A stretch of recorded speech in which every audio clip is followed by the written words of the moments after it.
Alors ce matin, j'écoutais sur Radio J des émissions concernant le judaïsme et notamment j'ai entendu des propos qui m'ont paru assez intéressants. La reconnaissance de la matricialité juive par rapport au christianisme. C'est-à-dire que on ne peut pas considérer que le christianisme doit avoir des relations avec le judaïsme comme avec n'importe quelle autre religion. Il doit avoir une relation très particulière avec le judaïsme, qui est liée au fait qu'il en est issu, de certaine manière, qu'il en est un épiphénomène, le mot épi voulant dire ce qui vient après, ce qui en découle, si on peut dire, mais enfin, si on peut dire.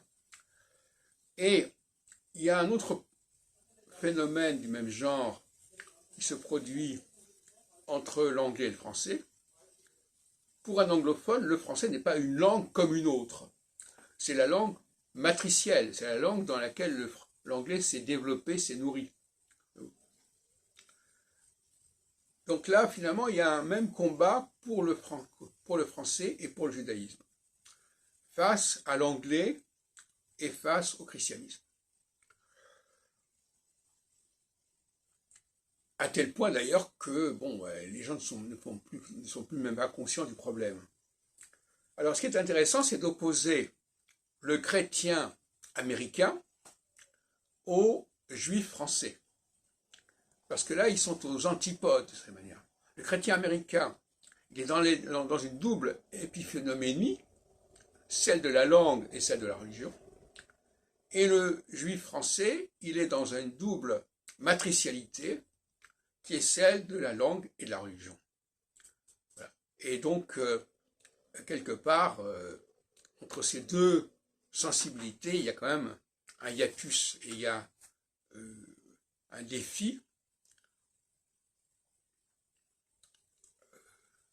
même s'il faut moduler les choses. Par exemple, le christianisme n'est pas réductible au Nouveau Testament.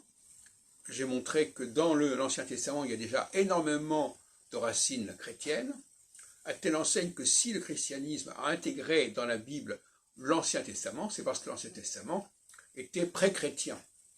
Qu'est-ce que ça veut dire? Ça veut dire que le judaïsme est presque quasiment évacué de l'Ancien Testament. Il faut le chercher ailleurs, sauf dans quelques chapitres, mais c'est tout le problème. On pourrait croire, pour simplifier, qu'effectivement, le judaïsme, c'est l'Ancien Testament. C'est ce que j'entends encore sur Radio J ce matin, mais c'est complètement faux. Si on considère que Elohim, c'est quelque part la préfiguration du Dieu chrétien, du Dieu juif, et Yahvé, la préfiguration du Dieu chrétien, qui apparaît dans le chapitre 3 de l'Exode, eh bien, Yahvé est 100 fois plus présent dans l'Ancien Testament que Elohim.